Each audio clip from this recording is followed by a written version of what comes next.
اعوذ باللہ من الشیطان الرجیم بسم اللہ الرحمن الرحیم. اسٹوڈنٹس، آج جو ہم شارٹ سٹوری شروع کرنے لگے ہیں اس کا نام ہے عربی اور اس کو لکھا ہے جیمز جوائس نے. سب سے پہلے ہم دیکھتے ہیں کہ جیمز جوائس کون تھے. James Joyce was an Irish novelist and a poet. کہ وہ ناولسٹ تھے، ناول لکھا کرتے تھے اور ایک شاعر تھے.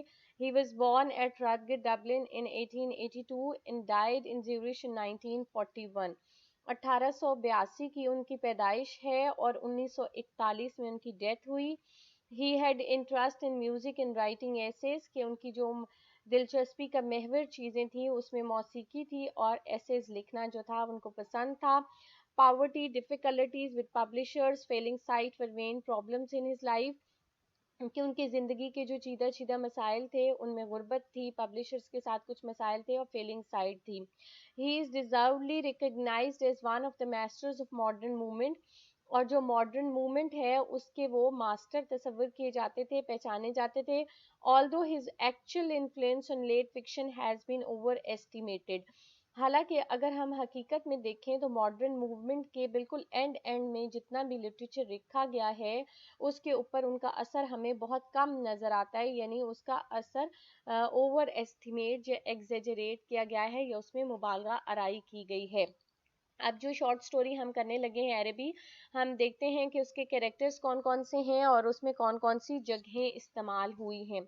سب سے پہلا جو کیریکٹر ہے پروٹیگنسٹ کا مین کیریکٹر، وہ ایک بچہ ہے، لڑکا ہے 13 یا 14 سال کا. کچھ جگہوں پہ اس کی عمر 13 سال لکھی ہوئی ہے، کچھ پہ 14 لکھی ہوئی ہے. اور وہ نیریٹر ہے، یعنی آئی کر کے وہ کہانی وہ سنا رہا ہے، وہ اپنی زبان میں بتا رہا ہے. اس کے بعد جو مین کیریکٹر ہیروئن ہے وہ مینگن سسٹر ہے. اس بچی کا، لڑکی کا نام نہیں لکھا گیا ہوا، اس کو صرف مینگن سسٹر کے نام سے بار بار کہانی میں جہاں بھی اس کا ذکر آتا ہے اس طرح سے آتا ہے. اس کے بعد انکل اینڈ آنٹ ہیں، یہ وہ لوگ ہیں جن کے ساتھ نیریٹر یا مین کردار رہتا ہے، یعنی وہ اپنے ماں باپ کے ساتھ نہیں رہتا بلکہ اپنی آنٹی اور انکل کے ساتھ رہتا ہے. مسز مرسر کا ایک بہت چھوٹا سا کردار ہمیں نظر آتا ہے، مائنر کیریکٹر ہے یہ. کہانی میں ایک جگہ وہ چائے پینے کے لیے ان کے گھر آئی ہوئی ہوتی ہیں تو ان سے باتیں کر رہی ہوتی ہیں. مینگن یہ نیریٹر کا دوست ہے جس کے ساتھ وہ گلی میں کھیلتا ہوتا ہے، اور سم ادر بوائز، کچھ اور بچے ہیں گلی میں ہمیں کھیلتے ہوئے نظر آتے ہیں. اب اگر ہم جگہیں دیکھیں کہ کون کون سی جگہیں ہیں جو استعمال ہوئی ہیں اس کہانی میں. ایک نارتھ ریچمنڈ اسٹریٹ ہے جس گلی کی یہ کہانی ہے. کرسچین بردر اسکول ہے، اس کا بھی صرف نام یوز ہوا ہے کہ جب اس اسکول میں چھٹی ہوتی ہے تو اس کے بچے اس گلی سے گزرتے ہیں. اور تیسری جگہ جو آپ کو اس کہانی میں نظر آئے گی وہ ہے عربی، جو کہ ایک سیزنل بازار ہے جو کہ اس علاقے میں لگا ہوا ہے. اگر اب ہم اس کی سٹوری کی بات کرتے ہیں تو بچوں سب سے پہلے میں آپ کو بتاؤں کہ یہ کہانی جو ہے ایک بند گلی کی ہے، یعنی اس کا ایک سرا بند ہوتا ہے اور ایک سرا گلی کا کھلا ہوا ہوتا ہے. اور اس میں جو نیریٹر کا گھر ہے وہ گلی کے بالکل آخر پہ ہے اور اس کے ارد گرد اور کوئی گھر نہیں ہے، جبکہ اس کے گھر کے سامنے والا گھر جو ہے وہ مینگن کا ہے. ٹھیک ہے، اب آپ کو سمجھ آ گئی ہوگی گلی کی کہ میں گھروں کی ترتیب کی. اب وہ سارے بچے جو ہیں وہ گلی میں کھیلا کرتے تھے اور اس گلی میں عموماً رش نہیں ہوتا تھا. صرف جب کرسچین بردر سکولز میں چھٹی ہوا کرتی تھی تو اس گلی میں سے بہت سے بچے گزرتے تھے اور اس وقت رش ہوتا تھا، ورنہ یہ اس میں صرف اسی گلی میں جتنے گھر تھے انہی گھر میں رہنے والے لوگوں کے بچے یہاں پر کھیلا کرتے تھے. عموماً بچے شام کے ٹائم میں یہاں کھیلتے رہتے تھے اور شام ہوتی اپنے گھروں کو چلے جاتے تھے. نیریٹر جو ہے وہ بھی شام کے ٹائم میں مینگن کے ساتھ اس گلی میں کھیلا کرتا تھا، اور جیسے ہی اس کے انکل کے آنے کا ٹائم ہوتا تھا تو یہ ایک کونے پہ چھپ کے دیکھتا تھا کہ انکل آ رہے ہیں تو وہ چھپ جاتا تھا، اور جب وہ گھر کے اندر چلے جاتے تھے تو اس کے بعد خاموشی سے یہ گھر چلا جایا کرتا تھا. اب شام کی چائے پہ مینگن کی بہن اس کو بلانے کے لیے ٹیرس پہ آیا کرتی تھی، اس لڑکی کو یہ بہت غور سے دیکھتا تھا نیریٹر جو ہے، اور یہ اس کو بہت اچھی لگتی تھی. ٹھیک ہے، اب ہم انسیڈنٹس دیکھتے ہیں اس کہانی کے کہ جس گھر میں یہ رہتا ہوتا ہے اس کے سامنے والا ایک ہال ہوتا ہے جس کی کھڑکی باہر کھلتی ہے، تو اس کے پردے کے آگے جو ہے یہ پردہ آگے کر کے یہ لڑکا بیٹھا رہتا ہے. اور عموماً اس گھر میں جو ہے اس گھر میں اس سے پہلے ایک پادری رہتا ہوتا تھا. یہ بھی ایک امپورٹنٹ بات ہے، ریلیجیس اسپیکٹ ہے اس کا. اور اس کے اوپر والے پورشن میں کھڑکی میں بیٹھ کے وہ سامنے دیکھتا رہتا تھا کہ اس کی بہن اس کو جب ٹیرس پہ نظر آتی تھی وہ اس کو دیکھتا ہوتا تھا. اور جیسے ہی خاص طور پہ صبح کے ٹائم میں وہ گھر سے نکلتی تھی اپنے اسکول جانے کے لیے تو یہ اس کے پیچھے پیچھے جاتا تھا. اور جب وہ گلی کے بالکل اینڈ تک پہنچنے والی ہوتی تھی تو یہ خاموشی سے اس کے آگے سے گزر کے اپنے اسکول کی طرف مڑ جاتا تھا. اس بچے نے کبھی اس لڑکی سے بات نہیں کی تھی and he had never had any plan in the long run, کہ نہ اس نے کبھی اس نے سوچا نہیں تھا کہ اس نے اس کے بارے میں کیا کرنا ہے, اس سے بات کرنی ہے یا نہیں کرنی. لیکن اس کے باوجود وہ کہتا تھا کہ her name was a summon to all my foolish blood, کہ اس کا جب نام آتا تھا تو اس کی عجیب سی فیلنگز اس کے اندر آتی تھی جو اس کو خود بھی سمجھ نہیں آتی تھی. اس نے کبھی اس سے بات کرنے کی کوشش نہیں کی تھی. ایک دن ایسا ہوا کہ وہ لڑکی جو تھی جب یہ صبح اس کے پاس سے گزرنے لگا تو اس نے اسے پوچھا کہ کیا آپ عربی گئے ہیں؟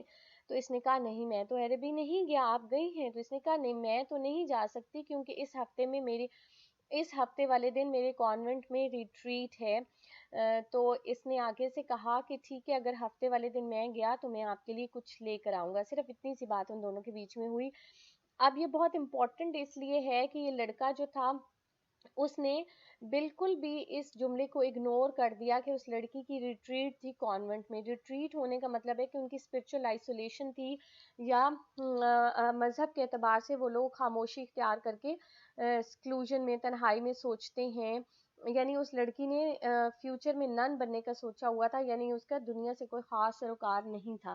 جبکہ یہ لڑکا جو ہے اس جملے کو اگنور کر گیا, اس نے اس کو نہیں سنا. اس لڑکی سے صرف بات کرنے کی خوشی میں اس نے کہا کہ اچھا ٹھیک ہے میں آپ کے لیے جاؤں گا تو کچھ لے کر آؤں گا. اب اس نے اس کو کہہ تو دیا کہ میں کچھ لے کر آؤں گا بغیر سوچے سمجھے کہ کیا یہ افورڈ کر سکتا ہے یا نہیں کر سکتا. اور یہ شاید منڈے یا ٹیوزڈے کا دن تھا جب اس کی اس سے بات ہوئی اور اس نے اس کو کہا کہ میں ہفتے والے دن جاؤں گا. اب یہ پورا ہفتہ نہ اس کو دن میں نیند آئے, نہ رات کو نیند آئے, نہ اس کو دن میں چین آئے, نہ اس کو سمجھ آئے. وہ کلاس میں جاتا تھا, کتابیں کھولتا تھا, اس لڑکی کا نام نظر آتا تھا, پھر ساتھ اس کو عربی نظر آتا تھا کہ میں نے عربی جانا ہے اور وہاں سے اس لڑکی کے لیے کچھ لے کر آنا ہے. تو اس نے اپنے انکل سے بات کی کہ میں نے عربی جانا ہے. انکل نے کہا کہ ٹھیک ہے میں آپ کو پیسے دوں گا, آپ چلے جانا. اب جس دن سیٹرڈے والے دن اس کے انکل صبح جب جانے لگے تو اس کی صبح کا آغاز ہی کچھ اچھا نہیں ہوا. یہ جب بیٹھا ہوا تھا ایز یوزول کتابیں پکڑ کے کھڑکی میں سے دیکھ رہا تھا کہ وہ لڑکی کب نکلے گی اور یہ اس کے پیچھے جائے گا, تو اس کے انکل آ گئے اور ظاہر ہے یہ انکل کے سامنے پھر نہیں نکل سکا گھر سے. پھر اس نے انکل سے پوچھا کہ آج سیٹرڈے ہے آپ مجھے پیسے دیں گے؟ انکل نے کہا پتہ ہے بوائے کہ میں نے آپ کو پیسے دینے, میں واپس آ کے دوں گا. اب یہ چلے گئے. آپ جیسے کیسے تر کے اس نے وہ دن گزارا. شام کے ٹائم میں انکل لیٹ ہو گئے, کافی زیادہ لیٹ ہو گئے, تقریباً 8 بجے تک جب وہ واپس آئے تو مین وائل شام کے ٹائم میں ان کے گھر میں مسز مرسر آئیں جو بہت ہنسی خوشی باتیں کری تھیں ان کی آنٹ کے ساتھ. اور اس لڑکے کو بہت غصہ چڑھا تھا کہ پورا دن گزر رہا ہے اور ٹائم بہت جلدی گزر رہا ہے تو میں نے عربی جانا ہے. اب اس کی آنٹ نے ایک دفعہ اس کی طرف اس کی بے چینی کو دیکھتے ہوئے کہا کہ ہو سکتا ہے آج آپ عربی نہ جا سکیں, تو اس کا موڈ بہت آف ہوا. جیسے ہی 8 بجے اس کے انکل انٹر ہوئے ہیں تو انہوں نے ان سے کہا کہ مجھے پیسے دیں. انکل نے اس کو کہا کہ آدھی رات ہو چکی ہے, آدھی قوم تو سو چکی ہوگی, تم نے اب کیوں جانا ہے؟ تو اس کی آنٹی نے آگے ہمت کر کے کہا کہ آپ اس کو پیسے دیں تاکہ وہ اتنی دیر سے انتظار کر رہا ہے تاکہ وہ چلا جائے. اب اس نے جب پیسے لیے وہ بھاگا ہے جانے کے لیے. جب وہ وہاں ٹرین میں بیٹھا ہے, اب ٹرین نہ چلے, ٹرین چلنا شروع ہوئی. آخر کار جب یہ وہاں پر بیٹھا تو کافی لیٹ ہو چکا تھا. اب اس نے اس کو جو پاکٹ منی ملی تھی اس میں سے 6 پینیز اس نے انٹرنس کا ٹکٹ دے دیا, پہلے کچھ ٹرین کے ٹکٹ کے پیسے دے دیا, واپس اس کے پاس بہت تھوڑے پیسے تھے جو انکل نے اس کو دیے تھے. جب یہ عربی کے اوپر والے حصے میں گیا تو وازز کی ایک شاپ پہ گیا اور وہاں کھڑے ہو کے اس نے ان سے پوچھا کہ یہ وازز کتنے کے ہیں. اس لڑکی نے اسے پوچھا کہ آپ نے کچھ خریدنا ہے؟ اس نے کہا نہیں, کیونکہ اس کی اب جو ریالٹی تھی وہ یہ تھی کہ اس کے پاس پیسے بہت کم تھے. دوسری ریالٹی یہ تھی کہ اس کے پاس ٹائم بالکل نہیں تھا. تیسری ریالٹی یہ تھی کہ اس کو سمجھ ہی نہیں آ رہی تھی کہ میں کیا لوں یا نہ لوں. اب امیجینیشن میں تو اس نے بہت کچھ سوچا ہوا تھا اس لڑکی کے لیے, لیکن حقیقت یہ تھی کہ وہ کچھ نہیں کر سکتا تھا. اب 10 میں سے 10 منٹ جب رہتے تھے تو عربی کا اوپر والا حصہ جو ہے وہ بند ہونا شروع ہو گیا. اس نے نظر دوڑائی کہ یہ کچھ لے سکتا ہو, لیکن یہ کچھ نہیں لے سکا اور اتنی دیر میں ہر طرف اندھیرا ہو گیا. لائٹس آف کر دی گئیں اور اندھیرا ہونے کے بعد ظاہر ہے یہ بہت ہی دل برداشتہ ہوا یہ لڑکا اور یہ کچھ نہیں خرید سکا. all his جو ڈریمز تھے came to an ashes کہ اس کے سارے خواب جو تھے بیچارے کے چکنا چور ہو گئے, وہ کچھ نہیں خرید سکا. اور یہاں پر یہ کہانی جو ہے جیسے ہی لائٹس آف ہوتی ہیں تو اس کے بعد یہ کہانی ختم ہو جاتی ہے. ٹھیک ہے, اب اگر ہم بظاہر تو یہ کہانی ابرپٹلی شروع ہوئی اور ابرپٹلی ختم ہوئی, اگر ہم اس کا کریٹیکل انالیسس دیکھیں تو ہم دیکھتے ہیں کہ پلاٹ کیا تھا اس کہانی کا. پلاٹ کا مطلب ہوتا ہے مین سٹرکچر جس پہ کہانی بنائی گئی ہو. جیسے آپ گھر کا پہلے پلاٹ خریدتے ہیں نا, اس کے اوپر پھر گھر بناتے ہیں, بالکل اسی طرح کہانی کا ایک پلاٹ ہوتا ہے جس پر وہ کہانی چلتی ہے.